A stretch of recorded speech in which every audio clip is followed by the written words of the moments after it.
Caracas, Barquisimeto, Venezuela. Reuters, Venezuelan President Nicolas Maduro was seeking a 6-year term on Sunday in a poorly attended vote that was condemned by foes as the coronation of a dictator and likely to bring fresh foreign sanctions.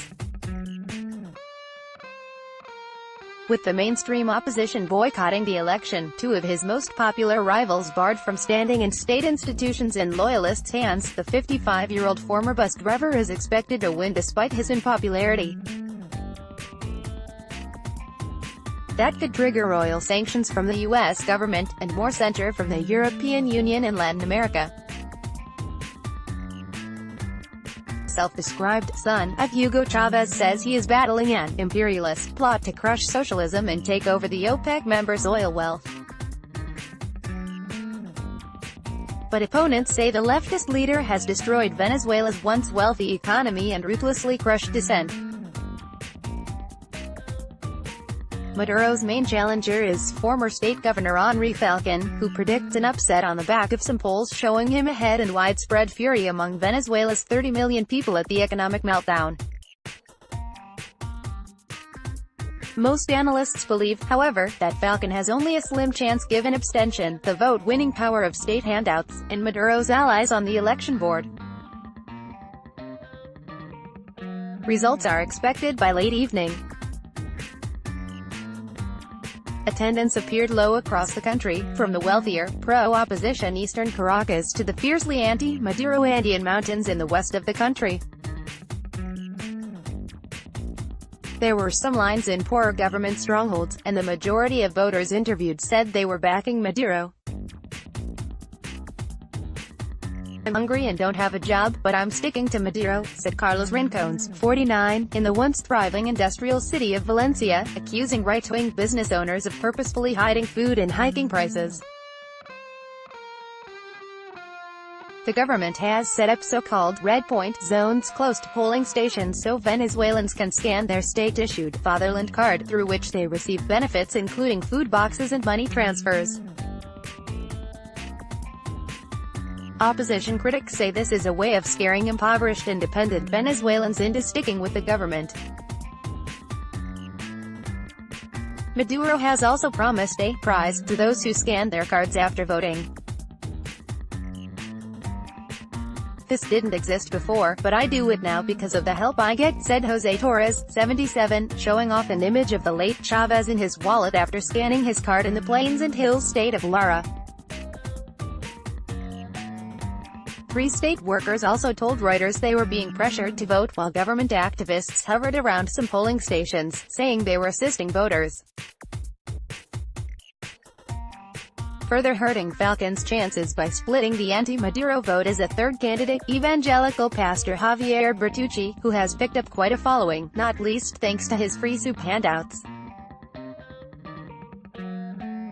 Boycott. Many Venezuelans are disillusioned and angry over the election. They criticize Maduro for economic hardships and the opposition for its dysfunctional splits.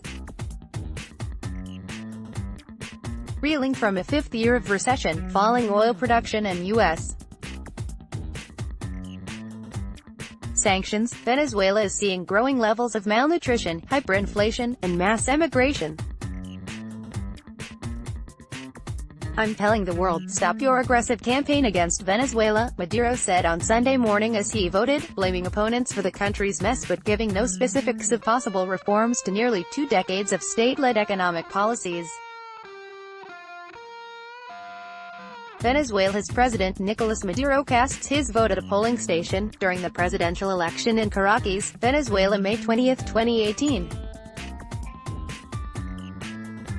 Reuters, Carlos Garcia Rollins, pro-boycott activists planned some scattered protests, but authorities deployed 300,000 soldiers and policemen to protect voting stations.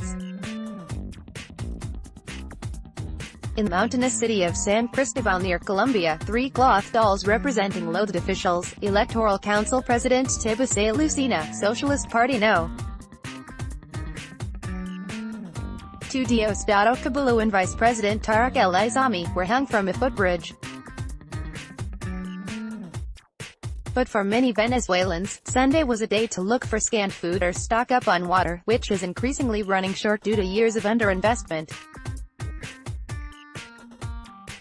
I'm not voting, what's the point if we already know the result?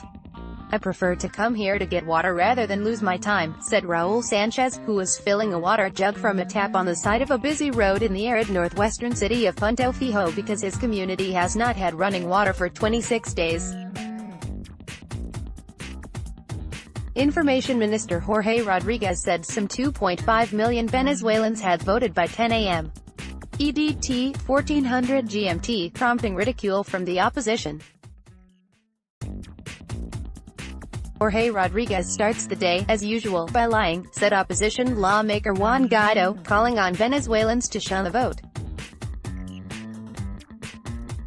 Should Maduro win, he may choose to deepen a successful purge of critics within the ruling Chavismo movement. Various high-profile figures, including former ministers under both him and Chavez, are in exile or jail. Abroad, Maduro is likely to face an avalanche of Western protests should he win, although Russia and China remain allies and have been important financial backers. With oil output at around 30-year lows, foreign debtors looking to up the pressure, and multinationals departing or minimizing operations in Venezuela, Maduro will face a Herculean task to turn around the moribund economy. Slideshow, 11 images, Reuters. Venezuela election coverage on Twitter at Reuters. Additional reporting by Angie Polanco and Brian Ellsworth in San Cristobal, Luke Cohen and Vivian Sequeira in Caracas, Mirsley Guanipa in Punto Fijo, Tibase Romero in Valencia and Maria Ramirez in Ciudad Guayana. Writing by Andrew Cawthorne and Alexandra Ulmer, editing by Lisa Shoemaker. Our Standards. The Thomson Reuters Trust Principles.